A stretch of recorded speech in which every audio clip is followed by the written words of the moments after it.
मुहतरम नाजरीन, सूरह नबा को असर की नमाज के बाद बावजू एक मरतबा पढ़ना दिल में यकीन और नूर व ईमान पैदा करता है और अल्लाह के फजल व करम से इस सूरह पढ़ने वाले का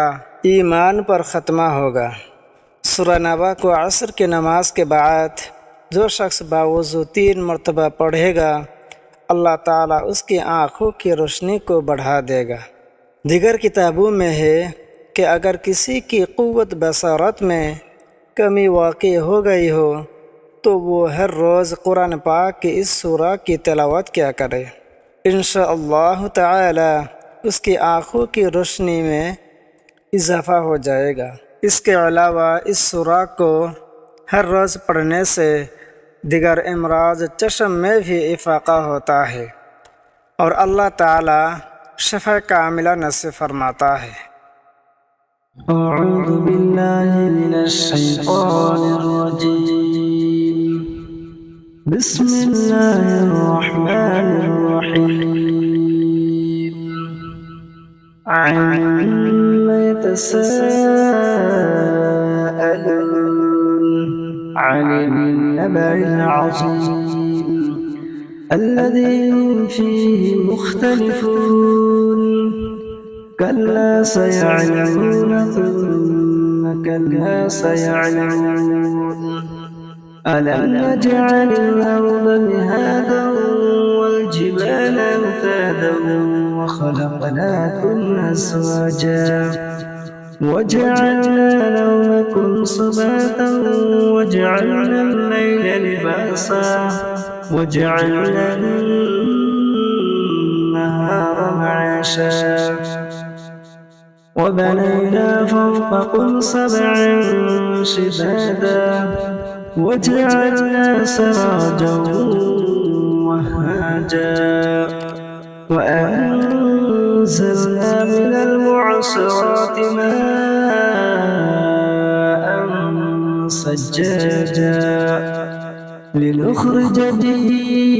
حبا ونباتا وجنات ألفافا إن يوم الفصل كان ميقاتا يوم ينفخ في الصور فتأتون أفواجا وفتحت السماء فكانت أبوابا وسجرت الجبال فكانت سرابا إن جهنم كانت مرصادا للطاغين مآبا لابثين فيها أحقابا لا يذوقون فيها بردا ولا شرابا إلا حميما وغساقا جزاء وفاقا إنهم كانوا لا يرجون حسابا وكذبوا بآياتنا كذابا وكل شيء أحصيناه كتابا فذوقوا فلن نزيدكم إلا عذابا إن للمتقين مفازا حدائق وأعنابا وكواعب أترابا وكأسا دهاقا لا يسمعون فيها لغوا ولا كذابا جزاء من ربك عطاء حسابا رب السماوات والأرض وما بينهما الرحمن لا يملكون منه خطابا يوم يقوم الروح والملائكة صفا لا يتكلمون إلا من أذن له الرحمن وقال صوابا ذلك اليوم الحق فمن شاء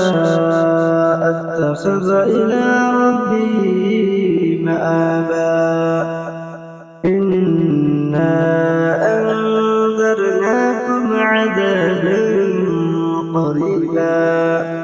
يوم ينظر المرء ما قدمت يداه ويقول الكافر يا ليتني كنت ترابا صدق الله العظيم.